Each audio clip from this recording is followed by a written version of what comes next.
Total active case कितने हैं? किसी आदमी बीमारी होती है उसमें 70% लोग ठीक हो जाते हैं, वो तो उससे निकल गए। वर्तमान में एक्टिव मरीज कितने हैं? तो पूरे विश्व में लगभग मानते हैं 4 से लेके 10 तक 1000 के अंदर। हाँ, वो 4 मानते हैं। इंडिया में लगभग 10 का आंकड़ा है।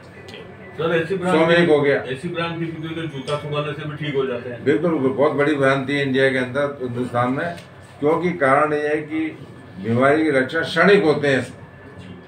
चाहे आप जूता सुखाओगे, नौसादा सुखाओगे, कुछ भी नहीं करोगे, कुछ समय के बाद वो चीज़ ठीक हो जाती है। आम सोचता आदमी या जूता सुखाने से ठीक होगी, उनकी धारणा और प्रबल होती जाती है। ग्रामीण इलाकों में अभी भी है, अभी भी है। अब पर इसका भी कारण पकड़ में नहीं आया कि केस क्यों हो जाती है, ये भी पकड़ में नहीं आया कि मिर्गी रोग कैसे। नहीं, बिल्कुल बता रहा हूँ, इस चीज़ में आ रहा हूँ। पहले मैं आपने जो लिखा हुआ है वो बता रहा हूँ मैं इसमें। मैं बता रहा हूँ 100 में से लगभग 1 बीमारी होती है। अब कारणों की बात जो आप कह रहे हैं कि देखिए बीमारी के कारणों में 50% केसेस अज्ञात कारणों से होते हैं। अज्ञात कारण होता है कि ब्रेन के केमिकल डिस्टर्ब हो जाते हैं, उनको हम लोग इडियोपैथिक एपिलेप्सी बोलते हैं। मतलब बीमारी की किसी जांच की हमने, सीटी स्कैन, ब्लड की जांच सब कर ली, सब चीज़ नॉर्मल आ गई, तो उसको बोलेंगे इडियोपैथिक एपिलेप्सी। ऐसा नहीं है, कारण नहीं, अज्ञात कारण हमारे हम ढूंढ नहीं पा रहे आज। वही मैं कह रहा हूँ, ढूंढ नहीं पा रहे कि 50 साल बाद चीजें मिलाएं, केमिकल ऐसे हो जाए, उनके कारण मिल जाए, ये इस केमिकल की वजह से। और जब कारण मिल जाएगा तो फिर तो इलाज और तुरंत हो जाएगा फिर तो ये 50% तो इडियोपैथिक एपिलेप्सी है, 50% कारण होते हैं। जैसे कि किसी ब्रेन ट्यूमर हो गया, लकवा के बाद होती है, हेड इंजरी होती है, चोट लगने के बाद 5 साल बाद भी दौरे पड़ जाते हैं, कुछ केमिकल डिस्टर्बेंस की होती है। ये बच्चा जब पैदा होता है, डिलीवरी कराते हैं, चोट लग जाती है, पता नहीं चोट लगी, पता नहीं लगता, तो बाद में दौरे पड़ने लगे, पता नहीं लगता उस समय कि भाई चोट लगी। जेनेटिक बीमारियाँ होती हैं, कोई सा भी कारण हो सकता है। ब्रेन का इन्फेक्शन हो गया, जैसा कि कॉमन एक बीमारी होती है न्यूरोसिस्टिक सर्कोसिस, दूषित सलाद, दूषित मांस खाने से लगभग टोटल अपन केसेस देखें 30 से 40% केसेस इसी बीमारी इस कारण से होते हैं। ज्ञात कारण जो 50% जो ग्रुप है उसमें 30 to 40% इसकी वजह से 60 सर्कोसिस, जो दूषित सलाद खा लिया आपने या दूषित मांस खा लिया, मतलब 10 घंटे पहले कटा हुआ इन्फेक्टेड, कीड़े वाला खा लिया। नहीं, उसमें क्या है कि सिस्टिक सर्कोसिस एक पैरासाइटिक इन्फेक्शन है, पैरासाइट का। मौतों का आंकड़ा क्या है इसका? मौत की पहले ये बात हो जाए, वो तो बाद में देख लेंगे। पॉलिटिकल प्लेस थोड़ी है यार, एजुकेशन वाली है। आंकड़े तो वो होते ही है। न्यूरोसिस्टिक सर्कोसिस में क्या होता है कि इसमें सुअर एक होस्ट होता है ना, और वो इन्फेक्शन सुअर में चला जाता है। सुअर के इंटेस्टाइन में जीवाणु बनने लग जाते हैं, अंडे बनने जाते हैं, तो वो लेट्रिन जब करता है तो वो लेट्रिन जहाँ भी करेगा, सलाद खा लिया उसमें लगी हुई है, वो अंडे इंसान खा लेगा, इंसान खाएगा तो उसके वापस से पेट पे जा करके कीड़े दिमाग में जाना, मांसपेशियों में जाना, लीवर में जाना, किडनी में जाना, हर जगह वो पहुँच जाते हैं। तो उसे बोलते हैं न्यूरोसिस्टिक सर्कोसिस। और जो मैंने खुद ने देखे हैं, हमारे हरिजन भाई जो होते हैं बहुत से लोग, वो सुअर का मांस काफ़ी खाते हैं और अदरक का मांस खाने की भी कर लिया। तो मैंने आज अब काफ़ी कम हो गए। जब मैंने प्रैक्टिस किया आज से 15 साल पहले, तो कई नया पुराने के बस्ती के परिवार थे, उसमें 5-5, 8-8, 10-10 लोग उस बीमारी से पीड़ित थे, फैमिली टू फैमिली, और 8 आदमी 5 आदमी। तो जब हम लोग जाँच करते, सिटी स्कैन करते थे, तो जो छोटे छोटे दिखते हैं वो सिस्ट होती है, डेड सिस्ट होती है, कैल्शिफाइड एरिया बन जाता है, लाइव भी रहते हैं इस तरह के। तो वो दूसरी सलाद के माध्यम से दूसरी मांस हो गया, और दूसरी नॉन वेज, वेज वाला भी सलाद खाएगा। सिस्टिक सर्कोसिस में जो केसेज है 90% केस तो वेज में होते हैं सलाद के माध्यम से, 10% नॉन वेज वालों को होते हैं। ये बहुत और भी चीजों से माध्यम से और पानी के अंदर चला गया, सुअर ने लेटरिन की गंडे हैं, आपने दूषित पानी पी लिया, अंदर जाएगा, पेट में जाएगा, पेट से जाएगा ब्रेन में जाएगा, वहाँ इन्फेक्शन करेगा, स्वेलिंग होगी, दौरा पड़ने लग जाएगा। तो ये महत्वपूर्ण कारण है। किसी भी एज में पढ़ना चालू हो सकता है और बीमारी में बचाव भी संभव है। जैसे बताया आपने प्रश्न, अच्छा प्रश्न था साहब, अज्ञात है 50% अज्ञात है, लेकिन 50% ज्ञात कारण वाले हैं। जैसे कि सर की चोट है, आज हेड इंजरी प्रिवेंशन गवर्नमेंट कर रही है, सब लोग कर रहे हैं। हेड इंजरी का प्रिवेंशन होगा तो डेफिनेट एपिलेप्सी कम होगी, सलाद वगैरह ढंग से खा रहे हैं, इन्फेक्शन कम होगा ब्रेन का, उससे बचाव हो जाएगा। उसके बाद बच्चे की गवर्नमेंट सुविधा कर दी है, डिलीवरी करवा रही है आज की तारीख में। इसमें सर एज का भी फैक्टर है क्या?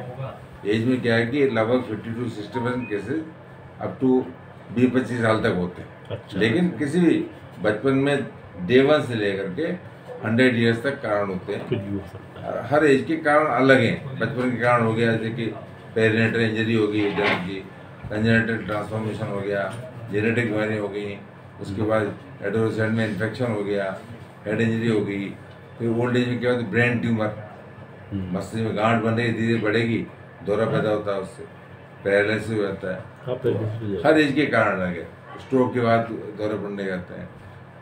महिलाओं के अंदर जैसे कारण होते हैं, महिला की डिलीवरी होती है, डिलीवरी के बाद दिमाग की नसों में खून जम जाता है, इसको लोग वीनस साइनस थ्रोम्बोसिस, साइनस कहीं फट जाता है, उसके दौरे पड़ने लग जाते हैं, पैरालिसिस होता है। फिर महिलाएं वो क्या नाम है OCP वगैरह खाती हैं, पौधा घंटा पिल्स खाती हैं, उसके वजह से खून गाढ़ा हो जाता है उनके मस्तिष्क का, वीनस थ्रोम्बोसिस बीमारी बन जाती है। तो हर एज वाइज कारण होता है। वंशानुगत भी होता है। जेनेटिक कारण बोलते हैं, वंशानुगत होती है। कुछ एपिलेप्सी की टाइप, हर एपिलेप्सी नहीं होती, वंशानुगत की टाइप अलग है। ऐसा नहीं जिसको एपिलेप्सी है तो वंशानुगत बीमारी हो गई, तो लोग हमारे खानदान में नहीं हो सकता। अलग अलग कारण है। एपिलेप्सी एक बीमारी नहीं है, किसी से भी कम हो से कम सकती है। 50 तरह की एपिलेप्सी होती है मिनिमम। जैसे आप लोग जानते हैं कि साहब हाथ पे कामने लग गए, मुंह में झाग गया, गिर गया आदमी, दो रहा है, ये तो एक वैरायटी है। इसके अलावा अलग अलग वैरायटी बच्चों में होती है। एब्सेंस एपिलेप्सी, एब्सेंस, बच्चा एब्सेंट हो जाता है जैसे कि पढ़ाई कर रहा है। हाँ।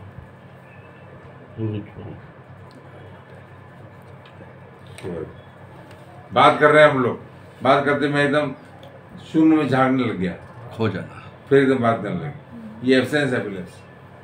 उसका एक एपिलेप्सी मायोक्लोनिक झटका है। अब अलग अलग वो फिर फोकल मोटर कंपन होता है, होता है। सेंसरी में पूरे शरीर करंट दौड़ गया कुछ सेकंड के लिए, फिर ठीक हो गया, करंट दौड़ गया, ठीक हो गया। उसके बाद होते हैं टेलीविजन एपिलेप्सी, टीवी वही देखता है उससे बाद। फूड ईटिंग एपिलेप्सी, वो खाना खाते समय दौरे पड़ते हैं। तो फिर ये परसेंटेज लाफिंग एपिलेप्सी, हंसते समय दौरे पड़ते हैं, क्योंकि ब्रेन बेसिक कारण के ब्रेन के हर एरिया ज्यादा में परसेंटेज function है। होनी चाहिए। तो कुछ ना कुछ आज के इंसान में कुछ ना नहीं, कुछ नहीं, तो ऐसा होता ही नहीं है। ऐसा जो आप बता रहे ना ये कारण, अलग अलग वैरायटी क्यों है? किसी के सुन्न हो रहा है, किसी का कंपन हो रहा है, ये तो होता ही होता है। उसका कारण क्या है? देखो कारण है ब्रेन के हर एरिया का अपना अपना काम है। ब्रेन में एक एरिया सब देखने का एरिया है, वहाँ इतनी बीमारी पैदा होगी आप भी देखना बंद कर, वहाँ की तरह बिगड़ी तो उसे क्या होगा, देखने के दौरे बढ़ेंगे, पता लगा कुछ अलग अलग चीजें दिखने लगी, फिर ठीक होगी। सर इनमें एपिलेप्सी एक से बता, एपिलेप्सी क्या होता है, डायग्नोसिस होता है स्टीरियोटाइपी, एक ही लक्षण का बार बार होना। मस्तिष्क के कोई भी लक्षण है, कोई भी इंसान बाबा हंस रहा है, मैं और आप बात कर रहे हैं और मैं बाबा हंसने लग जाऊं, यस यस, तो वो दोहरा। वो तो जैसे एक होता है कि बैठे बैठे बात करते हैं मैं बात चिल्लाने लग जाऊँ, पागलपन और एक ही नॉर्मल हो गया, वो एक तरह का दोहरा। एक ही लक्षण का बार बार बार-बार होना, होना। बस ये है मेन। क्योंकि ब्रेन के फंक्शन हर जगह के फंक्शन हैं और वहाँ की कार्रवाई बिगड़ने से बीमारी पैदा होती है। खून की सप्लाई वहाँ की बिगड़ गई, लकवा हो गया, वहाँ की तरंगें बिगड़ गई, दौरे हो गए, ये कारण होते हैं। तो अलग अलग बीमारी के लक्षण होना, अलग अलग टाइप के लक्षण होना, ये टाइप के अंदर होता है। अपन लोग एक को जानते हैं, सबसे ज्यादा क्या दौरे पड़ते मौत हैं? के बारे में जो आप बात कर रहे हैं, मौत में कहता है सडन डेथ ड्यूरिंग एपिलेप्सी। जो डेटा देखा है, जिन लोगों को मिर्गी की बीमारी होती है उनकी डेथ की परसेंटेज ज़्यादा होती है। क्यों होती है? सब वो गाड़ी लेके जा रहे हैं, एक्सीडेंट हो गया, अब कौन देख रहा है? खत्म हो गया आदमी, लो यार गाड़ी एक्सीडेंट हो, सो गया होगा। तो जिन लोगों को मिर्गी की बीमारी होती है उनकी डेथ की परसेंटेज डेफिनेटली बढ़ जाती है। फिर क्या होता है, कुछ लोगों को एक बीमारी होती है जिसमें कि दौरा पड़ा, उल्टी आ गई, पता लगा स्प्रेड कर गया, या कार्डियक अरेस्ट हो गया दौरे के दौरान में, सडन डेथ इन एपिलेप्सी। फिर होता है स्टेटस एपिलेप्सी, कई बार दौरे चालू होते हैं, रुकते नहीं हैं, हम लोग बेहोशी का इंजेक्शन भी देते हैं, एनेस्थीसिया करते हैं, तभी कई बार उस दौरान में रुकते हैं। फुल डोज जो एनेस्थीसिया होती है उस पर रहना पड़ता है, उसको हम लोग स्टेटस एपिलेप्सी बोलते हैं। और जिसको स्टेटस एपिलेप्सी हो गई, मतलब लगातार दौरे पड़े जो सामान्य दवा से, उनमें 10% मोर्टेलिटी होती है। और ओवरऑल जिनको मिर्गी की बीमारी है उनकी मृत्यु दर, और जिनको नहीं है बीमारी उसके कंपेरेटिवली मिर्गी वालों की मृत्यु की दर ज़्यादा हो। एक्सीडेंटल हो गए, कोई घूमने गए, पता लगा तालाब में नहा रहे हैं, डूब गया, पुलिस समझ गया वो हवा हो गया, तेज पानी आ गया, पानी में चला गया, पता नहीं चल पाता। जो सर्वेक्षण किया गया उसमें पाया गया इनकी मृत्यु तो ज़्यादा है। अच्छा एक्सीडेंटल की वजह से भी और गंभीर कारणों की वजह से। जैसे आपने बताया अमूमन जो गिर जाना ये ज़्यादा लोगों को जानकारी में है, बाकी जो लक्षण आप बता रहे हैं ये इसको बहुत हल्के में लिया जाता है लोगों को, जैसे हंसने वाली बात कही या, तो इसके लिए किस तरह से उस लक्षण को पहचान के इलाज? डॉक्टर साहब देखिए अपन जो कार्य कर रहे हैं परिवार वाले इस तरह की जो कार्यशाला हमको हो गए लगभग 25 साल हो गए। अरे मोहन जी हमें सारे लोग जान रहे हैं, इसके द्वारा माध्यम से हम लोग अवेयरनेस क्रिएट कर रहे हैं। जो आज नेशनल एपिलेप्सी डे, राष्ट्रीय मिर्गी दिवस का मतलब है पब्लिक के अंदर अवेयरनेस करना, लोगों को जागरूकता देना कि भाई अपना समय उपचार करें। आज जो एक देखा गया आप दिया ट्रीटमेंट गैप, लगभग 50% लोग 4 से 5 समय इलाज शुरू कराते हैं। उधर चलो तो कितना पीछे रहेंगे, डेवलपमेंट कहाँ होगा। आज जिसके मैंने खुद का एक्सपीरियंस है, जो भी चिकित्सक है उसमें एक सिद्धांत होता है कि भाई जिस आदमी की जितने साल की बीमारी है, कोई मेरा रोगी आता है 8-10 साल दौरे पड़ रहे हैं मेरे, तो उसका इलाज कम से कम 10 से 15 साल ही चलेगा। मेरा खुद का एक एक्सपीरियंस है 10 साल वालों का। मैंने दो इसमें हम लोगों का सिस्टम होता है कि भाई किसी आदमी के दौरे पड़ने बंद हो गए, 3 साल नहीं पड़े, धीरे दवाई कर बंद करके बंद कर दो।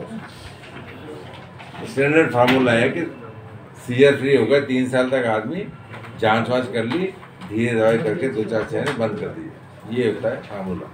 तो वो इसके बाद क्या 70% लोग ठीक हो जाते हैं हमेशा के, 30% में दोबारा बढ़ जाता है, फिर हम लोग को और ट्रीटमेंट देते हैं।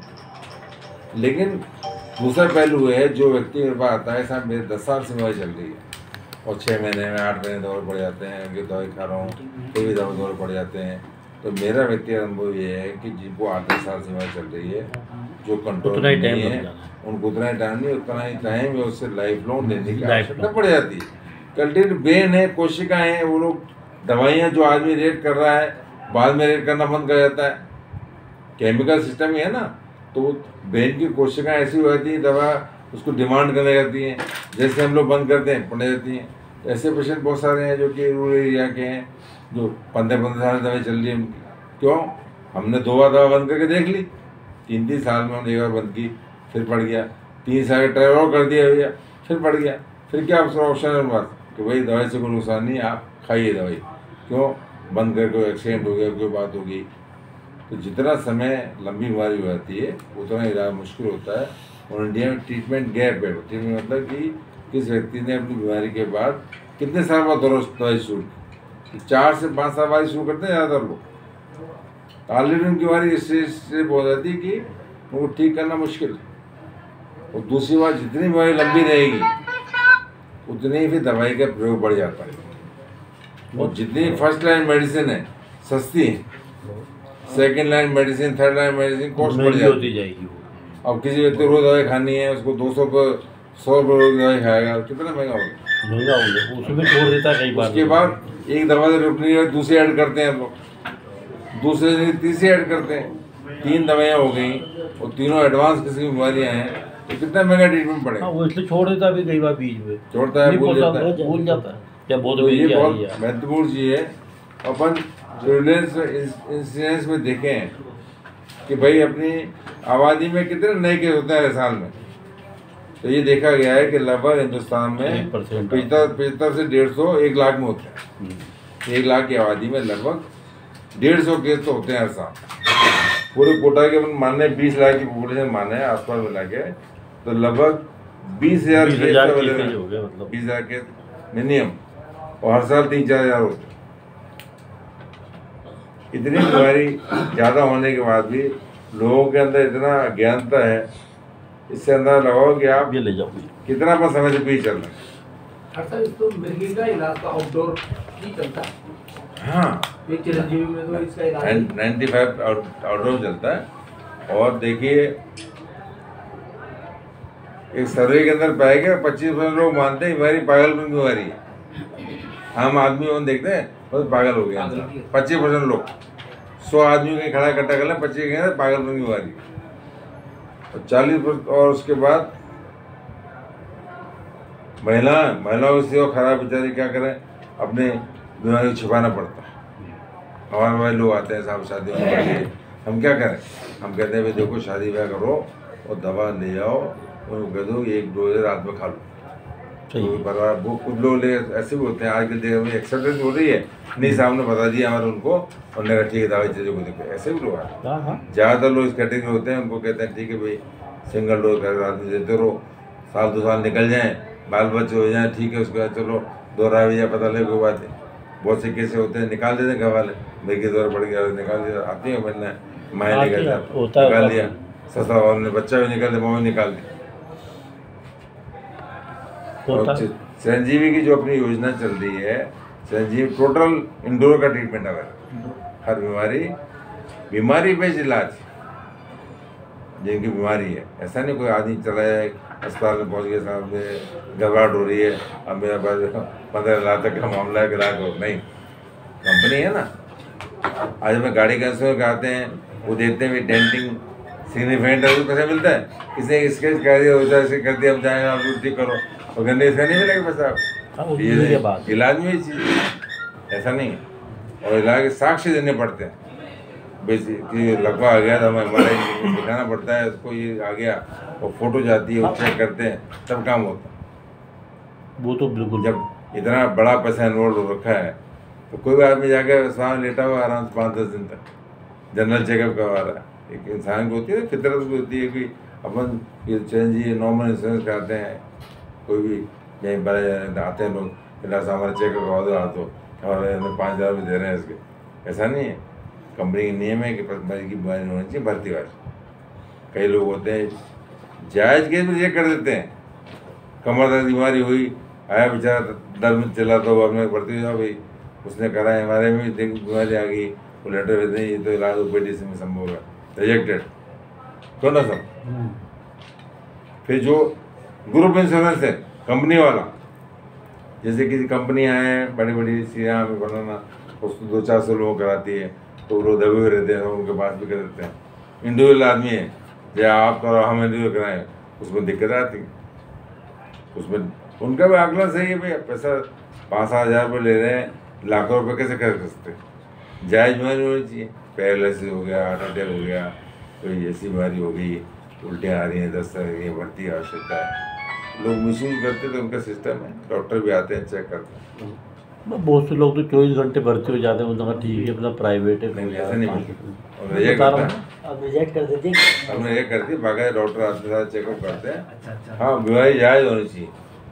उसके बाद इसमें एक महत्वपूर्ण चीज़ विवाह के संबंधित वही महिलाएं की विवाह कर सकती हैं कोई सी बीमारी में दिक्कत नहीं है तो डॉक्टर को जानकारी दे दें ताकि हम लोग को दवाएँ ऐसी होती हैं तो प्रेगनेंसी अवॉइड करनी पड़ती है तो पहले हम लोग ट्रीटमेंट चेंज कर देते हैं पर महिलाओं को दिक्कत नहीं है तो उसमें कोई परेशानी है नहीं। इलाज अब अभी आपने देखा होगा 12 विज्ञापन आते रहते हैं भाई ये ऋषिकेश के अंदर बीच में तो क्या 1000 हो गई थी तो बीच में 2-4 हज़ार बंद रहा उसका अब लेकिन पुनः स्टार्ट कर दिया अपने हिसाब से हालांकि वो इतने एडवर्टाइजमेंट वगैरह नहीं दे रहा तरह का लेकिन पेशेंट आना शुरू हो गए बीच में बिल्कुल बंद हो गए थे लेकिन नॉलेज बन गई है तो वो रफ्तार खत्म हो गई। पहले हर आदमी था वहाँ जाके आए हर महीने 10 आदमी मिलते थे इस तरह के अब 2-4 महीने एक आदमी मिलता है। शिक्षा की वजह जागरूकता मिल गई लोग देखने लगे इंटरनेट पे बच्चे हैं तुरंत देख लेते हैं अरे यार कैसे पढ़ाई में आ गया था ठीक नहीं है तो बिजनेस चल रहा है उनका लेकिन अब कुछ कम हो गया और बिजनेस में उन्होंने क्या किया है वो डॉक्टर वगैरह रख लिए हैं अपने हिसाब से जो भी है उनके माध्यम से दवा करते रहते हैं लेकिन अवेयरनेस की वजह से आज अपन लोग बैठे हुए हैं आप इतने लोग एक आदमी 10-20 बताएगा समाज में जागृति आएगी अवेयरनेस बढ़ गई तो वो लोगों का आना जाना बंद हो गया वरना बहुत खर्चीला प्रक्रिया थी। इसके अंदर कुछ एपिलेप्सी के अंदर रेजिस्टेंट 70% लोग तो ठीक हो जाते हैं बचे हुए 30 में 10% को हम लोग बोलते हैं पार्शियली कंट्रोल कि भाई उनकी हम लोग दवा और देनी पड़ती है। 80% हो गया आगे के लिए। और 80 के बाद 15-20% ऐसे केस होते हैं कि 10% तो लाइफ लॉन्ग में चले जाते हैं, कंट्रोल रहते हैं लेकिन लाइफ लॉन्ग ट्रीटमेंट चलता रहता है। और 10% केसेस रेजिस्टेंट एपिलेप्सी हो जाती है कि 5-5, 7-7 दवाई चल रही है, दौरे पड़ रहे हैं, मिर्गी के दौरे रुके नहीं रहे, लगातार पड़ रहे हैं, हाँ महीने 10 पड़ रहे हैं, 15 पड़ रहे हैं, तो उन केसेस के अंदर विशेष जगहों पे उनके ऑपरेशन होते हैं, एपिलेप्सी सर्जरी। सर्जरी 2 तरह की है, एक सर्जरी तो होगी भाई किसी ब्रेन ट्यूमर है इस तरह का, उसके दौरे पड़ रहे हैं, वो ठीक हो जाएगा, खून का थक्का ठीक हो गया।